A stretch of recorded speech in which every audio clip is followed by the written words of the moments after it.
7 ಜನ ಲೈಸೆನ್ಸ್ ಕ್ವಾರಿಗಳು ಮಾಡ್ತಾ ಇದ್ದಾರೆ. ಆ ಕಡೆ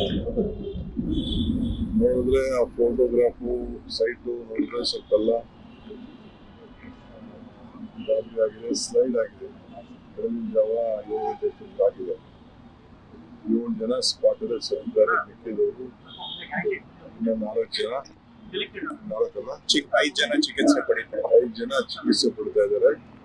ಒಬ್ಬರು ಗಂಭೀರ ಗಾಯ ಆಗಿದೆ. 4 ಜನಕ್ಕೆ ಸೊ ಒಬ್ಬ ಯಾದಗಿರವರು ಮೃತಪಟ್ಟಿರೋದು. ಮಿಕ್ಕಿದವರೆಲ್ಲ ಹೊರಗಡೆ ಚಿಕಿತ್ಸಕರು ಮತ್ತು ಬೇರೆ ಕಡೆ ಮಾಡ್ತಿದ್ದವರು. ಪೊಲೀಸರು SP ಅವರೆಲ್ಲ ಅದನ್ನೆಲ್ಲ ಕಾಂಟ್ಯಾಕ್ಟ್ ಮಾಡಿದ್ದಾರೆ. ಇದನ್ನ ಮೃತದೇಹಗಳನ್ನ ಕಳಿಸುವಂತ ಕೆಲಸ ನಾವು ಮಾಡ್ತೀವಿ. ಸರ್ಕಾರದಿಂದ ಏನು ಪರಿಹಾರ ಕೊಡಬೇಕು ನಿಯಮಾನುಸಾರ ಕೊಡ್ತೀವಿ. ಜೊತೆಗೆ ನಮ್ಮ ಲೋಕಲ್ DMG ಅವರೆಲ್ಲ ಕ್ವಾರಿ ಓನರ್ಸ್ ಹತ್ರ ಕೂಡ ಮಾತಾಡಿದ್ದಾರೆ. ಅವರು ಕಾಂಪನ್ಸೇಷನ್ ಅವರು ಸಪರೇಟ್ ಆಗಿ ಕೊಡಕ್ಕೆ ಅವ್ರಿಗೆ ಹೇಳಿದೆ. ಕಾನೂನು ರೀತಿ ಏನು FIR ಮಾಡಬೇಕು, ಏನ್ ಕ್ರಮ ಕೈಗೊಳ್ಳಬೇಕು ನಾವು ಅದನ್ನ ಮಾಡ್ತೀವಿ.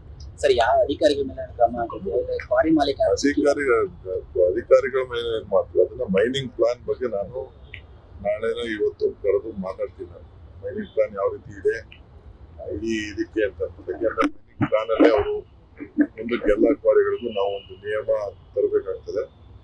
ನಮ್ಮ ಅಧಿಕಾರಿ ಹೇಳಿದ ಪ್ರಕಾರ ಈಗ ಮೈನಿಂಗ್ ಪ್ಲಾನ್ ನಾವು ಮಾಡ್ತಾ ಇದೀವಿ ಅಂತ. ಸೊ ಅದನ್ನ ನೋಡಿ ನಾನು ಇವತ್ತು ನಾಳೆನ ಮಾತಾಡ್ತೀನಿ ಮೈನಿಂಗ್ ಪ್ಲಾನ್ ಬಗ್ಗೆ. ಅದು ಬಹಳ ಮುಖ್ಯ. ಇದೊಂದು ಆಗಿರೋದ್ರಿಂದ ಮುಂದಕ್ಕೆ ಎಲ್ಲಾ ಕ್ವಾರಿಗಳಲ್ಲೂ ಮುಂಜಾಗ್ರತೆಯಾಗಿ ನಾವು ಕೆಲಸ ಮಾಡಬೇಕಾಗ್ತದೆ. ದೃಷ್ಟಿಯಿಂದ ಅದಕ್ಕೆ ನಾನು ಮಾರ್ಗದರ್ಶನವನ್ನ ಕೊಡ್ತೇನೆ. ಸರ್, 2-3 ವರ್ಷದಿಂದ ಈ ತರ ಇಲ್ಲಿಗಲ್ ಕ್ವಾರಿ ಜಾಸ್ತಿ ಆಗಿದೆ. ಇಡೀ ಸರ್ಕಾರವೇ ಇಲ್ಲಿಗಲ್ ಸರ್ಕಾರ ಅಂತ ಅಶೋಕ್ ಅವರು ಹೇಳ್ತಿದ್ದಾರೆ. ಸರ್ವೆ ಮಾಡ್ತೀವಿ ಅಂದ್ರು ಮಾಡ್ಲಿಲ್ಲ. ಅಧಿಕಾರಿಗಳು ಅವರೆಲ್ಲ ಇವತ್ತು ಮಾಡ್ತಾ ಇದ್ರಲ್ಲ, ಎಲ್ಲರೂ ಅವ್ರ ಕಡೆನೇ ಮಾಡ್ತಾ ಇರೋರಲ್ಲ. ಎಲ್ಲ ಕಡೆ ಇಲ್ಲಿಗಲ್ ಏನಿದೆ ಅವ್ರದ್ದು ದಾಖಲೆ ಇಲ್ಲ ಇಲ್ಲಿಗಲ್ ಆಗಿದ್ದು 1 ವರ್ಷ 2 ವರ್ಷದಿಂದ ಮಾಡಿರೋ ಕೆಲಸನ ಅಷ್ಟು.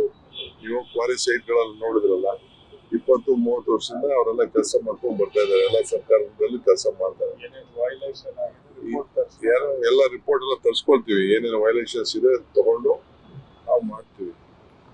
ಏನ್ ಆಕ್ಷನ್ ತಗೋಬೇಕೋ ತಗೋತೀವಿ. ಯಾವ ನಿರ್ದಾಕ್ಷಿಣ್ಯ ಇಲ್ಲದೆ ಕಾನೂನು ಚೌಕಟ್ಟಿನಲ್ಲಿ ಏನೆಲ್ಲ ಮಾಡ್ಲಿಕ್ಕೆ ಸಾಧ್ಯ, ಬೇರೆಯವ್ರಿಗೆಲ್ಲ ಯಾವ ರೀತಿ ನಾವು ಕಾನೂನು ಮಾಡ್ತೀವಿ ಅದೇ ರೀತಿ ನಾವೆಲ್ಲರಿಗೂ ಮಾಡ್ತೀವಿ.